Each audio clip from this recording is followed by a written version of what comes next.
players you think you can turn to in that situation to kind of get the momentum back for you? Yeah. I think what happened is, you know how it's like equal opportunity employment. You won a little bit, you had your turn, so it's your turn. You know, it doesn't make any sense. Kai was shooting it well. I mean, she had great rhythm, great elevation, and I think the first 10 minutes I was really disappointed because I thought that we played so well against Minnesota, sharing the ball and just seeing the it was like music. It was beautiful. And then all of a sudden, you know, the kind of things, you know, with anything, you've got to continue to do it.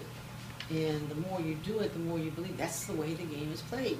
And then all of a sudden, we got our heads down, we're missing cuts, we're missing passes, we're just taking the first pass, or the second pass, and we're taking a shot. Come on, it's disruptive, and then we weren't hitting the shots.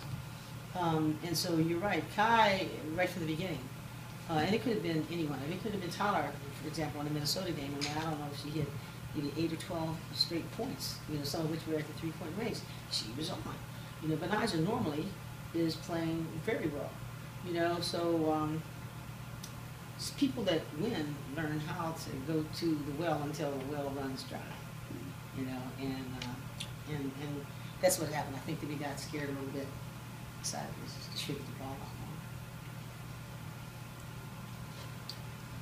It's not just that instance, but you had answers, it seemed like, every time Purdue made a run.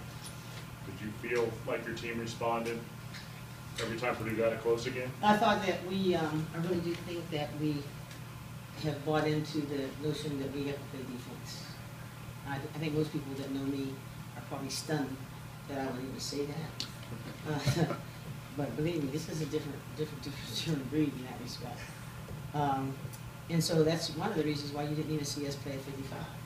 Last year we played 55, and that was just our calling card. Full court press that can, you know, create problems for the best of them. We are not putting the effort the same way that we need to. Maybe we will, because we have spent a lot more time on the offensive side of things, the execution, the shooting, and the whole thing. But I think that we realized in the last several games, for example, we went down by 12 with Maryland from the beginning, and quickly erased that in about 3 or 4 minutes when we went to a serious man. So we know that, you know, it's not bad playing defense. And so I think that we're happy with that, and we'll continue to work and extend that. But we did have answers, and the answer more in terms of, more had to do with the defensive stops. That was the issue more than anything else, because I know that we scored a number of points, you know, on transition turnovers. Did you approach Whitney Bays similar to what you did with Sally on Sunday, where you didn't want anybody else to beat you? You were kind of going to not double Bays tonight, but make sure no one else kind of stepped up and took control offensively. I think I was telling you that. Right. With oh my God, Zoe, there was nothing. I've never seen a person score 33 points and 15 rebounds in that short period of time. She was scoring a point a minute, you know. But we made a conscious effort to not double, because she was also an excellent passer, and we knew the rest of the players were capable of getting it done. So we said, okay, but she still should have scored 33, or at least she should have worked harder. Let's say like this.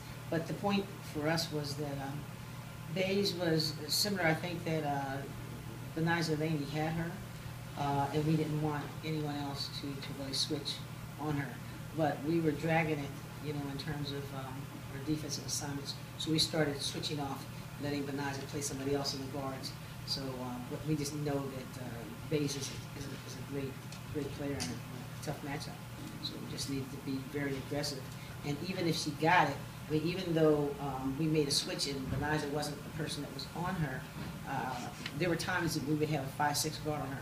But the other people were putting so much pressure on the ball that I don't know that they were able to see that. So that's what we were counting on. Any other questions for Coach?